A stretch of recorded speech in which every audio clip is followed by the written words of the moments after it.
The latest from batshit bonkers Britain. Katie Hopkins on today's News Talk Radio, TNT.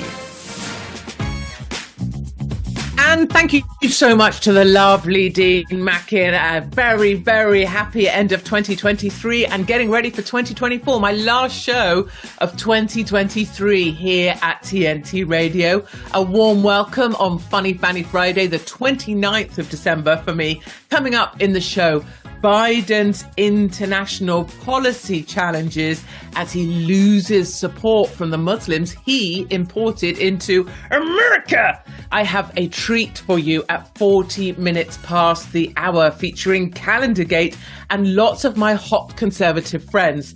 And not forgetting my top three out of the UK, including Johnny and Christina Williams, who just won £3.8 million on the lottery. What would you spend it on? I may be in the driving seat, but you know, good tribesters, that you are the engine for this show. So do get chatting, and here is how you join the conversation. Katie Hopkins wants you to chat to her. Just go to tntradio.live, hit chat, and join your family chatting away. We're on the highway to freedom, where listeners drive the show. Today's News Talk Radio, TNT. We are on the highway to freedom, where the listeners drive the show. Let me tell you what some of our listeners are already saying this morning. Claire's voice waits for chat to load because it's gone crazy. Greetings to my tribe from a wonderful rainy Lake Kariba, Zambia. I love Zambia.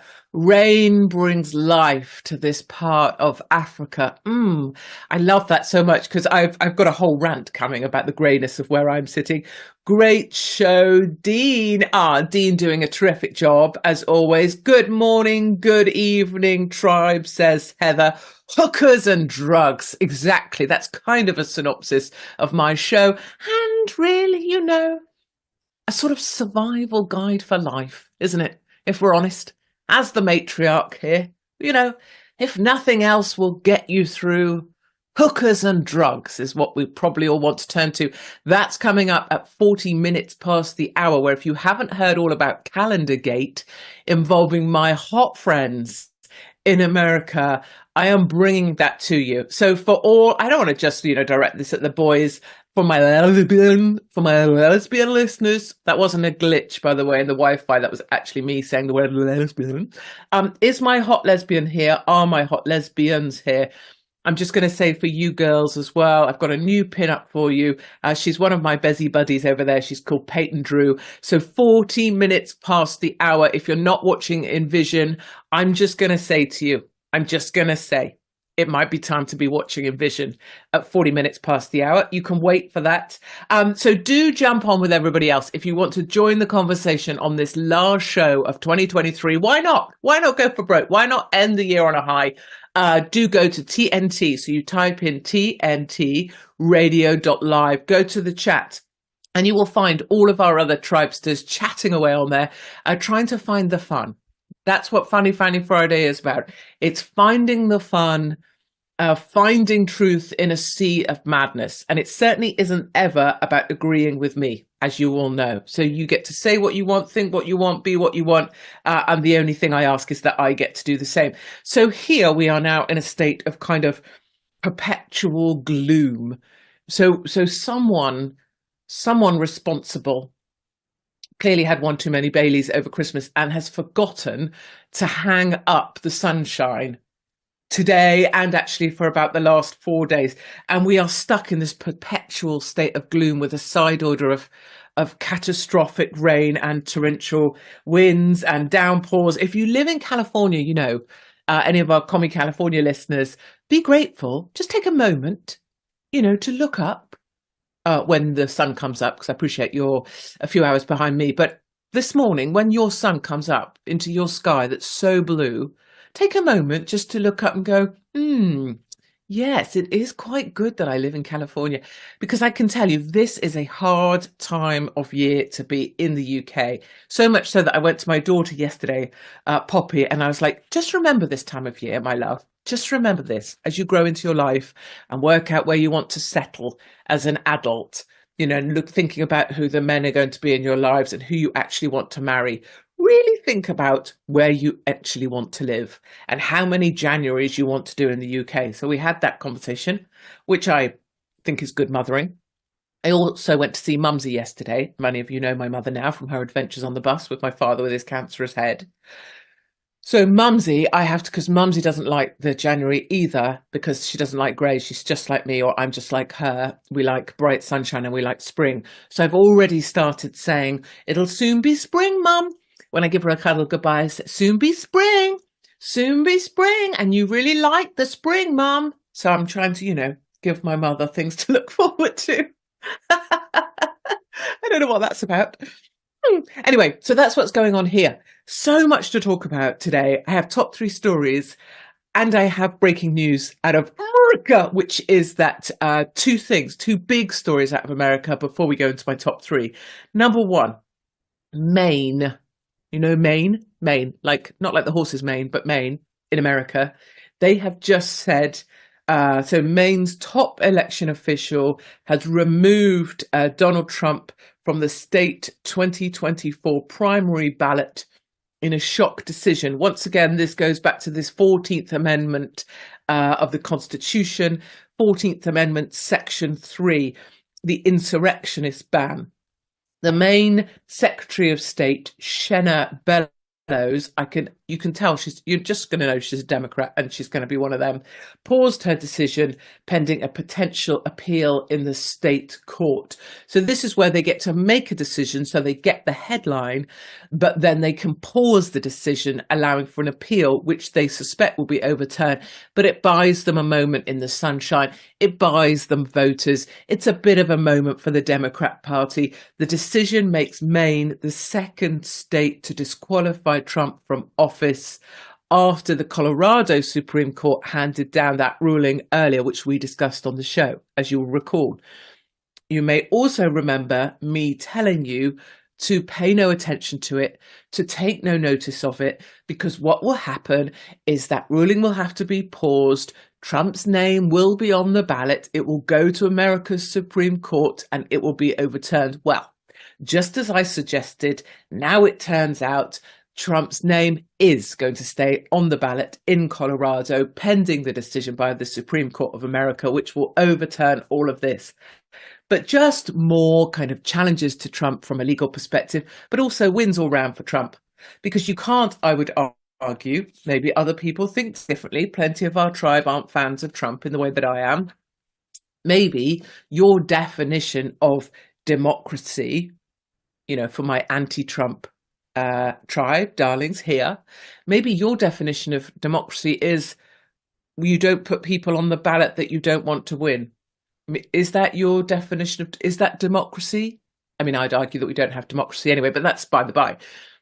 Is your definition of democracy? So I'm asking those who don't like Trump, do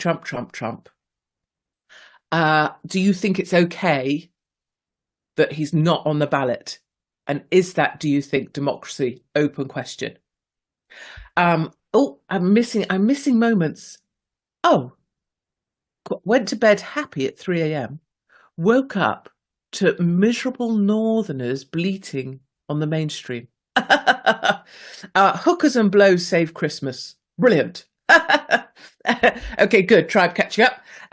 So Trump being taken off the ballot in Maine, but that's paused, so it's just a bit of willy waving. Colorado taken off the ballot. Supreme Court says no, he can't run. That's got to be paused. His name will be printed on the ballot, and so big story is, don't worry about it. He's definitely on the ballot. My money is that he is the Republican candidate to be president, but anything can change. So top 3 out of the UK, good people. Question: what would you do with £3.8 million? So if you won £3.8 million tomorrow, or today actually for that matter, what would you spend it on immediately? Or what would you do with it? Or would you just sit on it and tell no one?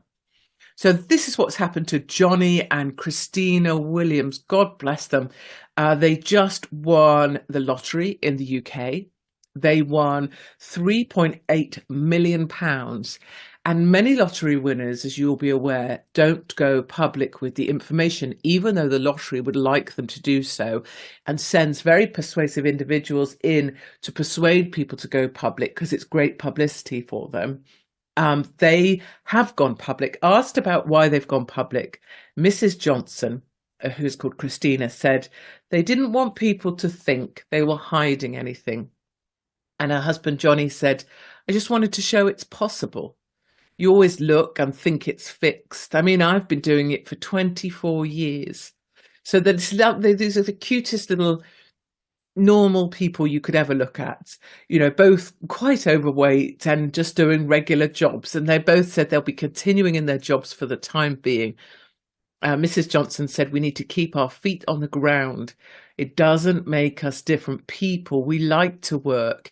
It keeps us busy and gives you a purpose. And they've been together for 25 years. They had to put off getting married due to the cost of it, but are now adding that to their wish list. But you just don't know, do you? I don't want to be that biatch that's like, but like, I think, what did we think on Tribe? I think we can be going along just fine in our ordinary life, right? Married for 25 years, both got jobs. I'm assuming we probably don't pay that well, but you've been doing the lottery for 20 years because you had hope, you have faith. And then one day your number comes up. And the gentleman in question, when he thought he'd won 38,000, and he thought, God, that's so much, you know, what am I going to do with it? But he got his numbers wrong. And it was actually 3.8 million. And I can't help, the dark part of my soul was like, let's see where they are in a year. Because you see it every time, don't you? People who are kind of happy, then they get money. And then usually it's the guy that goes a bit la la la loop loop. I'm guessing he gets pounced on by women who see the cash. And then they end up split up, miserable and unhappy in a different life. I don't know. Why do all lottery winners just look like they need to eat less? I so agree with this. Like, I don't want it in any way. I want to wish the Johnston family all, like, every good thing. And I hope that they're the lottery winners that take that money and have their wedding and lovely things and everything goes perfectly. But there is this weird thing. There's always these massive chunkawonkers who I wonder if they stay together because of the ordinariness of life and that they're a better team together than they are apart when they're in their current state. But I think when someone smears £3.8 million on your ordinary life, that whole, oh, we're better off working as a team here and being fat together, I don't know what happens. And people do say, don't they, that you get absolutely inundated. Someone here just buy guns. Yeah, that's a great idea. I did a bit of a survey at my lounge last night. My daughter would buy a flat in the city and a house in the country. Oh, it's very sensible, isn't it, for 18? My husband would buy the land that we've seen advertised up the road, yeah, and an Aston Martin Vantage. Oh, sorry, Vantage. How do we say Aston Martin? I think it's a Vantage, isn't it? You drop the A. Vantage. My son would buy his dad his favourite car and me a place in Mexico. Ah, that's so cute, isn't it, my little son? Oh, then he went on, and a piece of land, and a crap car for myself, and a place in a town that my son really loves, and give some other money to his sister and his dad's sister. He had quite the shopping list, my son. I noticed that he left one of his sisters out, which I think could be controversial. Anyway, lottery winners. Does it make them? Does it break them? We shall see. If I'm still here at TNT in a year, we'll revisit them. He'll be single, but with like a bevy of hot women dancing on his bits, won't he? And she'll have slimmed down and have an altogether happier life in an apartment living on her own. No, let's not say that. So yesterday, British people out there on Tribe, did you see about Blackpool, where I spent a lot of time performing? Not in that this is not the hookers bit of the show. Blackpool Tower yesterday reported on fire. You saw? So we were quickly in touch with our theatre in Blackpool where I perform, because Blackpool Tower is epic. It's amazing. It appeared to be on fire. 6 fire engines dispatched, drone teams dispatched, concerned because that thing is older than the hills, that it would burn down. Just a horrible, horrible thing that would be. All of us kind of like, oh no, this would be terrible for Blackpool. It will ruin kind of the tourist attraction. And it turns out, after 6 fire engines, the drone team, and the rope rescue team currently in attendance at a fire, I'm already blaming you-know-who. In my head, think Notre Dame. 1891 and 1894 it was built. And guess what? Wasn't even a fire. This is the most British story I've ever heard in my whole life. The thing that looked like a fire at the top of the tower, 6 fire engines, the rope team, drones, all dispatched. A nation holding its breath. And you know what it was? A tarp. An orange, because it's so old up there, there was a bit of renovation being done. There was a massive orange tarp. And the orange tarp was sort of floating about and caught the sun. And honestly, it looks like a fire, but it wasn't. It was just an orange tarp. And now the memes on social media are sort of epic. Just the drama of British people. Our little tower is coming down. Since 1800s, we've had that tower is being burnt down. Someone like me going, well, you know who I blame, don't you? I blame illegals. And it turned out to be a tarp. Sometimes, for all its greyness, British and sense of humour is fantastic. So if you see any orange tarp-based memes today and you haven't seen the Blackpool fire story I'm explaining to you, that's why. Right, what we're going to do, I did have a third story. It's about big fashion trends for 2024, which clearly, as a fashionista, I need to get on top of. But we'll park that for now. When we come back, when we come back from this short commercial break, I want to talk about America and what's going on with Biden, what's going on with Nikki Haley, and the kind of the sense of the running up to presidential elections. We saw last time we spoke about this, Nikki Haley surging ahead. Well, of course, she's taken a massive hammering. So we're going to talk about America when we come back. But let me just titivate you for 40 minutes past the hour. So if you need to take a break, or you need to have a wee, or you need to make a coffee, or you need to let the dog out, or you need to go and, I don't know, maybe have a shower, just a suggestion to some of the tribe. Yes, I'm looking at you. Go and do it now, because at 40 minutes past the hour, we all need to group together for porn, sex and rock and roll, and also Calendargate. It's really just Calendargate, but I was just, overselling. So what we'll do is we'll have a short commercial break. You guys, for goodness sake, sort yourselves out, sort your bloody lives out. Meet me back here in 2 minutes. Go nowhere else. My name is Katie Hopkins, and this is TNT Radio. Katie Hopkins on today's News Talk Radio, TNT. So the talk of America at the moment, certainly from a conservative point of view or a Republican point of view, is Nikki Haley. Nikki Haley in New Hampshire. Now, last time we talked about Nikki Haley, she's seen as the safe Trump, right? She's seen as the safe Republican candidate for the never-Trumpers, anti-Trump, people who are sick of Trump, people who think Trump won't be strong or credible enough to win the election. Nikki Haley is their preferred bet. She just got a bunch of funding. She's been doing very well. And if you poll Nikki Haley versus Biden, Nikki Haley comes out on top. The issue for Republicans, as always, is if we have an opportunity to divide ourselves, watch us go. So you've got Trump, who's polling top of who Republicans want to be a presidential candidate. But in terms of who could possibly beat Biden, which is a crazy idea that in a country of 300 million people growing by the day, thanks to the border, you've ended up with a Biden and who knows who run, kind of head to head. Nikki Haley is what's being pushed by the sort of sensible, level-headed thinking Republicans because she can beat Biden. However, in New Hampshire, she was caught. and I would say deliberately tricked. And of course, this is what she should be prepping for with her teams, is when you become the preferred second candidate, all pressure is going to be on you. Everywhere you walk, anytime you open your mouth, someone is hoping to trip you up. And it isn't just Democrats.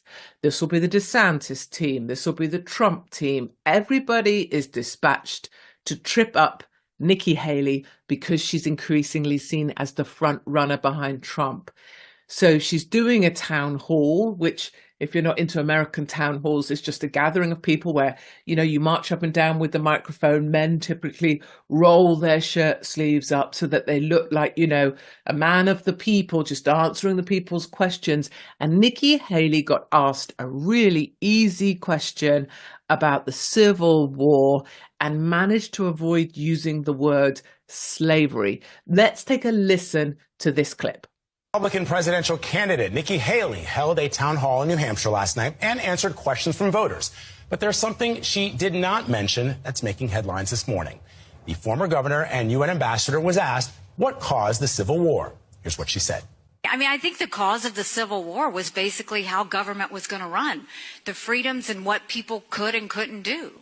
I think it always comes down to the role of government. And in the year 2023, it's astonishing to me that you answer that question without mentioning the word slavery. What do you want me to say about slavery? Well, President Biden had something to say. He responded on social media, writing, "It was about slavery." When Haley was governor of South Carolina, the first state to secede at the start of the Civil War, she signed a law to take down the Confederate flag that flew for decades over the state house. And presumably, as former governor of the state of South Carolina, she would know that South Carolina, in declaring its secession from the United States, and I'm quoting here from the Declaration of Secession in 1860, cited an increasing hostility on the part of the non-slaveholding states to the institution of slavery. And it went on to read, all of the states north of the line that have united in the election of a man to the high office of President of the United States whose opinions and purposes are hostile to slavery.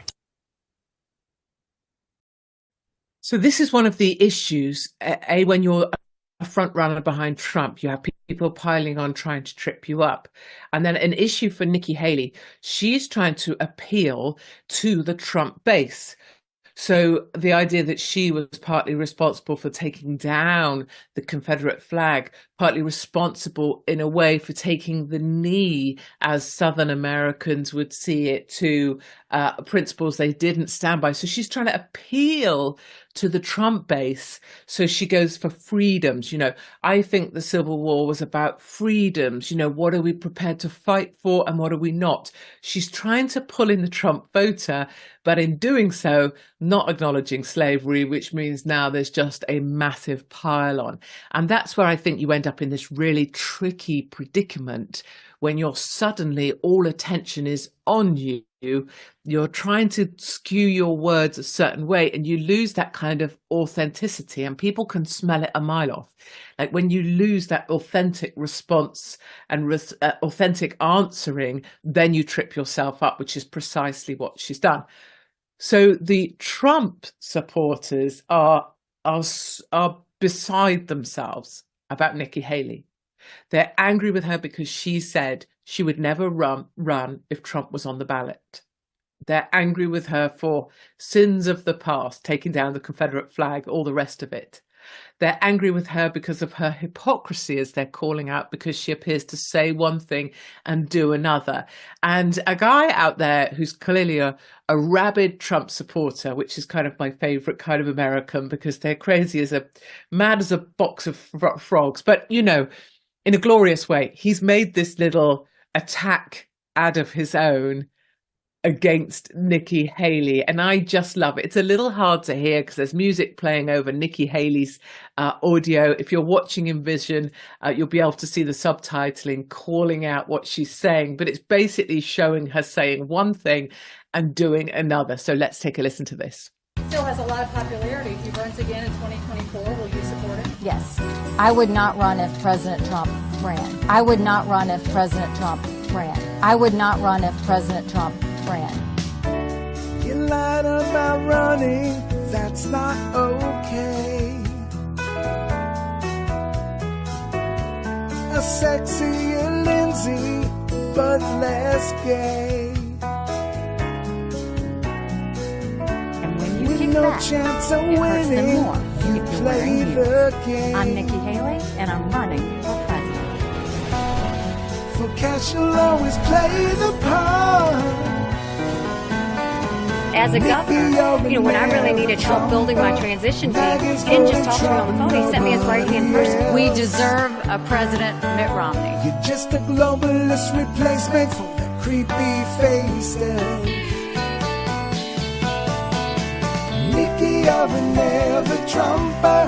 It's the military complex that you're on. The only thing that'll make you feel better if you start a war.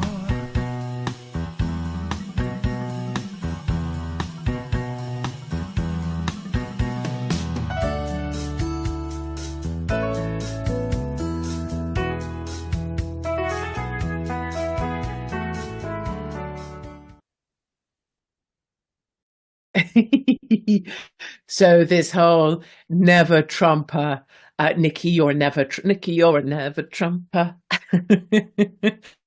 and calling out her for saying, if Trump runs, I wouldn't run. And of course she's running, calling her out for being a globalist shill, the sense that she'll say whatever it takes in order to get herself to be the candidate. So just to give you a flavour of the kind of what's coming Nikki Haley's way at the moment, and these are just the tensions inside the Republican. That's before you try and look at what the actual fight needs to be, which is against Biden. And it beggars belief, I think, for many people all around the world, that Biden is actually still the candidate for the Democrats, right? It is unbelievable. He has got international policy issues, which we'll talk about in a moment. He's got a series of domestic policy issues, which we'll talk about in a moment. He's on holiday. Did you know that Biden has spent close to, we can get this fact checked by someone, in fact, Tribe are very good at this sort of fact checking of me live. Could we, Tribe, would you mind seeing the accurate number of days that Biden has spent on holiday during his presidency? I'm saying, so I believe the number is 40%. So I think out of 1,000 days, his first 1,000 days of his presidency, 382 was spent on vacation or away from the White House. And I don't mean away from the White House on foreign policy matters. I mean away from the White House doing nothing. So what I'm looking for is the number to date of vacation days President Biden has had. And I'm thinking it's around the 400 mark out of 1,000. So we'll check that. So he's mostly been on holiday, is the point. He's got trouble coming all over the place. The Specky's just run an article called Why 2024 Will Be Tough on Joe Biden. Yeah, I can think of a few reasons. Actually, let me just hold this up for anybody watching in Vision. If you can see this. So this was me prepping yesterday. And I was reading through this article in order to share it with you today. You may notice it's in a slightly bedraggled state. This is because despite having 3 sofas or couches, depending on your nationality, in my lounge, my dogs chose my prep for TNT Radio as their best seating position. So I found my notes this morning under a dog. Anyway, challenges all over. And now Trump has just launched his latest ad, which the Trump campaign side and Trumpers are loving, attacking Biden and his many failings. Let's take a little listen or watch of the very latest Trump ad that was put out yesterday. While the world burns, Joe Biden has created a violent threat in our own backyard. Biden's open border has opened the floodgates to record numbers, including terrorists, fentanyl traffickers, and raises the possibility of a Hamas attack. President Trump had our borders secured, and he'll do it again by building even more wall and stopping people from terrorist countries from ever entering. I'm Donald J. Trump, and I approve this message. I'm Donald J. Trump, and I approve this message. I'm Donald J. Trump. I also like that the Trump ads are all like, brr, brr, brr, brr, brr, brr. America's more dangerous than at any time in history. They're like a big movie. But it's back to building the wall, and an ad launched specifically because of the issue we talked about yesterday. 12,000 migrants, illegals a day coming across that southern border. So an ad aimed at recapturing this idea that Trump will fix it and will build even more wall. I mean, you could argue, I would argue, that when he was president in 2016, that crap should have been fixed way back then. And I know Biden's overturned a lot of the Trump stuff, but, you know, that wall should have been up, built, done. Never was. So the whole build the wall thing, I remember standing in the Republican nominations at the convention. I don't know how many thousands of people, 20,000 people, all shouting, build the wall, and lock her up, if you recall, in the time of the Clinton, Trump against Clinton. Glorious times to be alive. Looking at holidays, Biden's holidays, I'm guessing around 70% on his jollies. Isn't Biden constantly away with the fairies? 382 days. Yeah, that was the figure I think I saw. 382 days. That was out of the 1,000, whereas he's done a few more. But right now, he's on vacation yet again. Mentally, the lights were on, but he was never in. Oh, do better, Donald. Yeah, I think that's referring to the attack ad. So that's Tribe chatting away here, helping to drive the conversation on the show. If you would like to join, someone talking about Enigma. I also love Enigma. How weird's that? Calls to my soul. If you would like to join the conversation on Tribe, you go to tntradio.live. Now, the thing I was getting to before the dogs use my notes as a sort of more comfortable bed was the challenges Biden faces. I find it kind of strange, don't you guys, that people take, I don't know, a sort of, I feel like the commentariat sometimes are trying to take the Biden campaign seriously in order that they can write a vaguely sensible commentary piece on it. You know what I mean? And I read it and I think that feels so far away from the reality on the ground in America. And I'm not even sat there right now. But anyway, this guy in the Specky, why 2024 will be tough on Joe Biden. And he's looking at it from an international policy perspective. And he's basically going through each of the major international policy moments at the moment for Joe Biden and why each of them are very difficult. And he starts off, he mentions Jimmy Carter, whose 1980 campaign against Ronald Reagan shriveled away in part due to the lingering Iranian hostage crisis. So he's trying to draw the parallel there that international situations may be the thing that brings Biden down. I think we're all shouting, I think the thing that brings Biden down is Biden's own mental, ability or not. He goes through, so he's talking about Gaza. And clearly the American position has been to support Benjamin Netanyahu and Netanyahu's wish to push for, getting the hostages back and getting rid of Hamas. That Biden has sought to balance three objectives simultaneously: Israel's right to self-defense, protect Palestinians, and kind of follow the UN Security Council to some degree. But the point being that from this policy perspective, he's lost a lot of his Muslim voters because they see him siding with Israel. And of course, they won't do anything to support Biden if he's supporting Israel. So losing people because of that. He talks about Ukraine, saying that Biden's other big challenge is Ukraine, because Biden is famously quoted as saying that he would, here we go, the US would support Ukraine for as long as it takes. I remember him saying that. Of course, no one's interested in Ukraine now. No more funding should be allocated to Ukraine. So it's looking like he failed on Ukraine as well, losing that particular policy. And then also the issue with Iran-backed militias in Iraq and Syria. So three international policy situations that aren't going to help Biden. That's before you get to domestic policy. But a kind of roundup there in that last section, if you noticed, between what's going on in the Republican camp with Nikki Haley, Trump's latest ad and Biden's international policy challenges from Israel through to Ukraine through to Iran. I know, it was almost like I had a grown-up moment there, but luckily for us on Funny Fanny Friday, we can move away from the sensible, although actually I am kind of riled up about this whole next thing we're going to be talking about because it's actually really, really, really got my goat. And what I can feel coming on, my friends, because I don't think we've had one for quite a while, and I've held this one in since about 5 o'clock this morning, I feel a rant coming on. And let me just give you, before we go to commercial break, let me just give you a short overview of the rant that's coming, because a calendar has been made in America to support the hotties on our side. Conservative women who are also exceptionally hot. But you remember the Dylan Mulvaney thing? Tribe, I need you to chat back to me here. Do you remember, Bud Light, Dylan Mulvaney? Bud Light, America's beer, bringing in. Do you remember we did the whole Kid Rock shooting up Bud Light in his yard, right?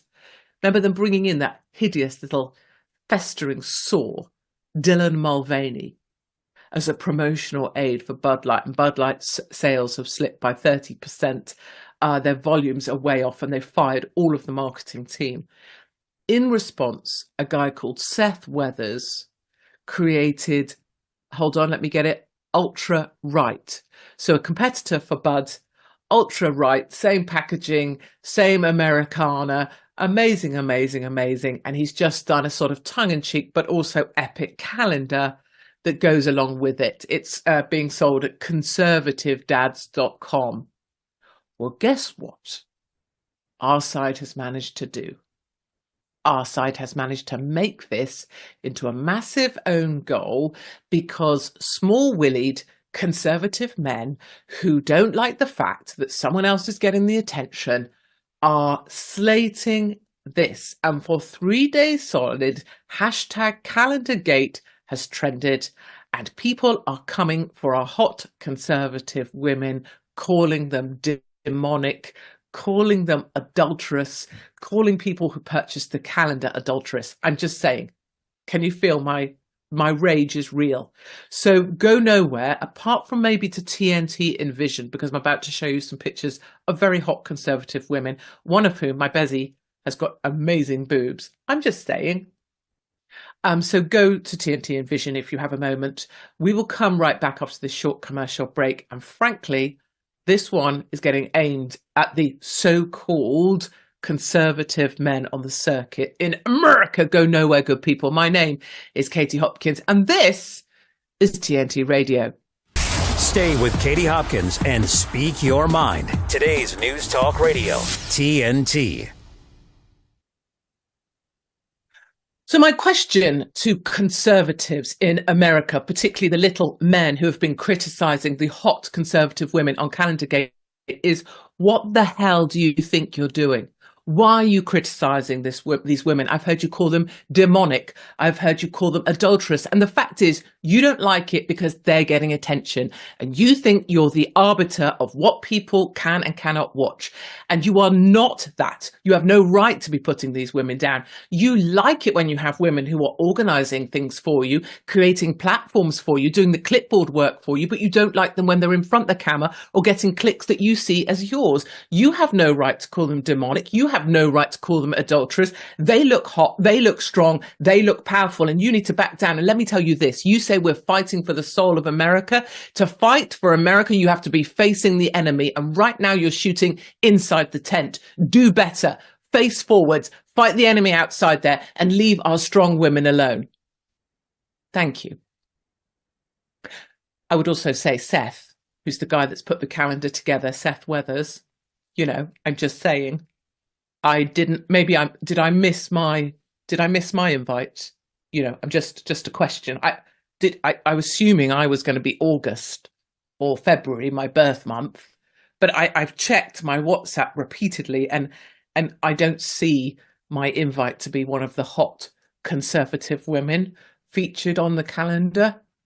I mean, it's inexplicable. I know. Why wouldn't people want a hot menopausal old hag in maybe a one-piece wetsuit. That's my question, Seth Weathers. What is it? Just American women? Huh? Didn't want these mighty boobs of mine. Could you not find the print capacity to get my massive norks onto a month? I'd have had to be a double spread. I'd have had to be August and September, one massive boob on each. But you know what, people? It really grips me. It really grips me that these little boys have to be critical. Charlie Kirk, a guy with a forehead you could friggin' land at SpaceX on. Jack Posobiec, another small person. He only comes up to about my nipples, which aren't on the calendar, which I think is a massive omission, right? All of these boys, this Christian rapper coming out calling these women demonic or calling the calendar demonic. Other women, bitter old hags, coming out to quote Corinthians or whatever to say that this is adulterous behaviour. Adulterous, that they're supposed to be conservative. If they're being conservative, why are they engaging in soft porn? Soft porn? Are you even kidding me? If you think this is soft porn, I dread to think about the state of your marriage or what you consider to be a sexual fantasy, because if this is soft porn, that is like calling, cream tequila. They are totally not the same thing. If you don't know your soft porn by now and you think that ultra light right calendar is it, you are off your tiny rocker. And I noticed this, and I know this personally, what I have faced on the circuit in America on my own, traveling across America to help wake America up for the last 15 years. No one listening. No, that's not fair. People listen. But is direct sexism, is that when I'm selected to be the main speaker, the boys don't like it. Some of the sponsors don't like it. Some of the guys who wanted their grandson or their son to be the speaker don't like it because they think it's not a woman's place to be centre on stage, and they particularly don't like a woman who might be funny or uses the odd swear word, because immediately then, I'm not sure if that was very Christian or conservative. It was supposed to be more biblical than that. I'm holier than thou and better than you, and you shouldn't really have this stage. Men, conservative men in America, you like it when women are organising for you. You love it when the women are the ones with the clipboards, gathering signatures, sorting out the recall, sorting out the draw or the raffle, or fundraising for you, or selling your damn tickets, or sorting out the tablecloths. Then you saunter up onto the stage like Billy Big Bollocks with your tiny little testicles out, and you take the applause. I've watched you all personally do this stuff. Take the applause from the women, take the organisation from the women, take from women, take what they are offering you, take the love that they all give for you, take the adulation that you so need and crave. But when some of these women dare to get their hot little bods out and maybe show them off a little bit in positions of power, toting weapons, pulling weights at the gym, looking amazing in their beautiful little outfits, many of them very conservative outfits. Actually, you don't like it one little bit. And you know why you don't like it? You don't like it because they are getting the attention. They are center of attention. They are getting the clicks. They are getting the eyeballs. And now you want to insert yourself into their moment and call them demonic. That says a lot more about you than it says about any of these beautiful women, many of whom are my friends. And let me tell you this, as someone who's been through the Royal Military Academy, Sandhurst, someone who has been a British Army officer, let me tell you this. You remind me of the pathetic little cadets that didn't make it. You remind me of the ones that if someone shouts, has everybody seen the enemy? You wouldn't know where the enemy was, because you're too busy facing backwards inside the tent, firing at your own troops to be able to even look for the enemy. You're so busy trying to flatten people on our team that you don't even think to look outside the tent at the real enemy. And you sit there with your tiny little testicles talking about fighting for the soul of America. Yeah, sure. Just as long as your women are in the kitchen or holding a clipboard or clapping you, but aren't taking any of that attention that you see as yours. Well, you make me sick. So I say to you, man up. I say to you, face the enemy, find the enemy, shoot out the tent, shoot at the enemy. And when women are standing up like these women are, imagine putting yourself out there. Imagine standing up in a bikini and being photographed because you are a supporter and you'll pretty much join in the fun and the fight because that's part of who we are. Imagine being criticized by small men like you. I tell you what, boys, Jack, Charlie, Bryson, all of you, let's get you in some swimwear.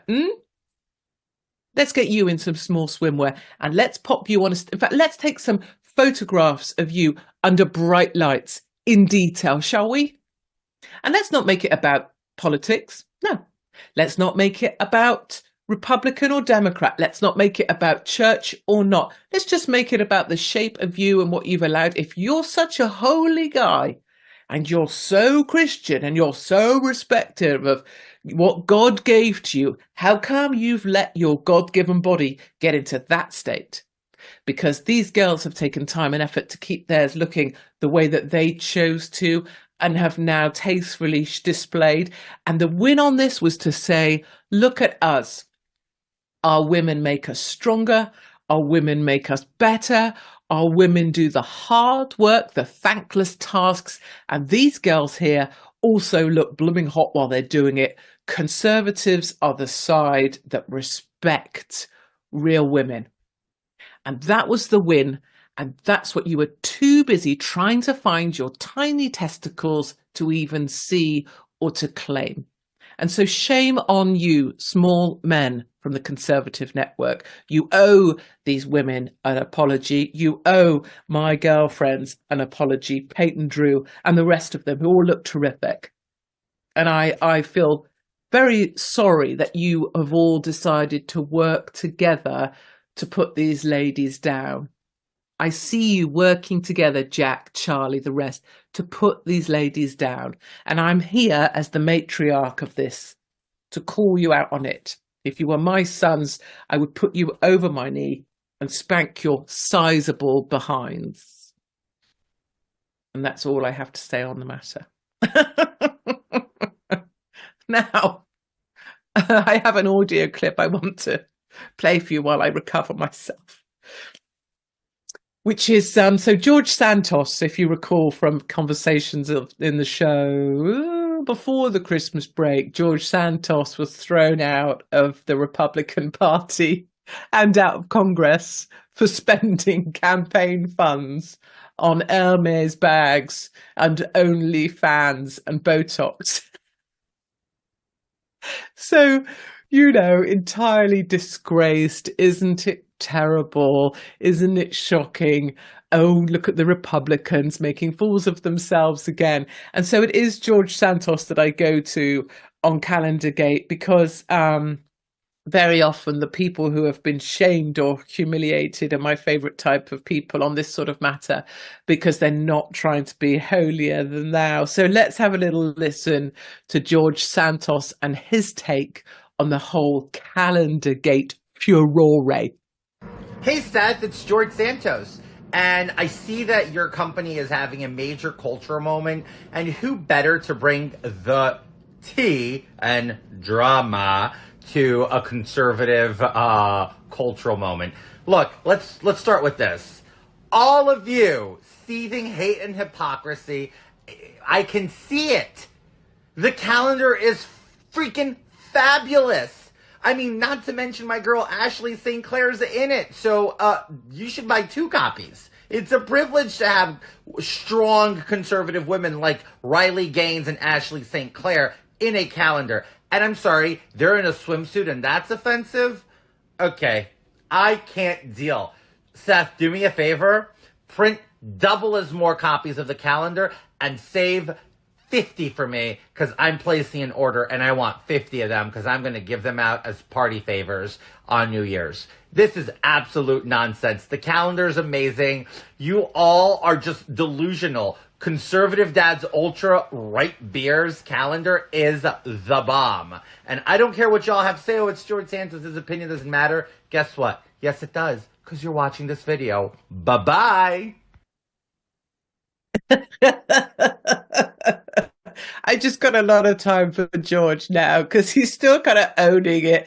He's done that thing that I talk about quite a bit of refusing to be shamed, right? So he's refusing to be shamed. Here I am. I'm George Santos with the T. Bye-bye.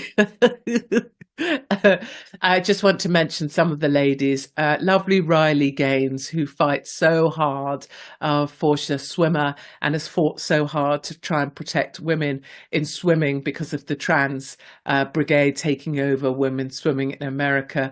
The amazing Peyton Drew. She's the lady in the very super small bikini applying the lip gloss. I love her. She's the quietest, sweetest little soul and the most loyal girlfriend of a lovely man that I know. Kim Clayson works so damn hard for the side. Dana Loesch, who I've met a number of times there wielding her semi-automatics, I think. But either way, she's a master of the Second Amendment and another amazing woman on our side. All of these ladies who've been part of putting themselves out there to support ultra-right beer, but really actually to support women and the idea that women are women and men aren't women. And I just feel sad that conservative men have chosen to take this moment to attack our own side, but to let those ladies know that good people out here think that they look tremendous, are very grateful for all that they do and are cheering them on. So I just wanted them to know that. I've had a couple message from these ladies, and I have to say, when a pylon like this happens, it's just fodder for people, isn't it? It's just a thing for opinions for many people, but actually when you're at the centre of a pylon and being called horrific names and being mocked by men on the circuit and things, actually it isn't so pleasant always. And it has been a hard time for a lot of these ladies doing something they thought would be received so well and has been called out and used horribly by boys who should know better. So I just wanted to make that point. My gosh, we're into the last couple of minutes of 2023 from our perspective here, and I owe you thanks. So I just want to say at the back end of this year, I want to congratulate you on getting through 2023. You made it, my darlings. I want to say thank you for being part of Tribe, for being part of TNT, to thank TNT for giving us a place to gather and laugh either with me or at me and feel better together. And I want to let you know that we'll be back in 2024. And I have to say, my 2024 looks terrifying, but I'm going to be mostly on the road with you guys in person, which is just a joy and a gift. So go well into the end of this year and get ready for 2024 because I am preparing. My name is Katie Hopkins, and this, my jolly good friends, is the wonderful TNT Radio.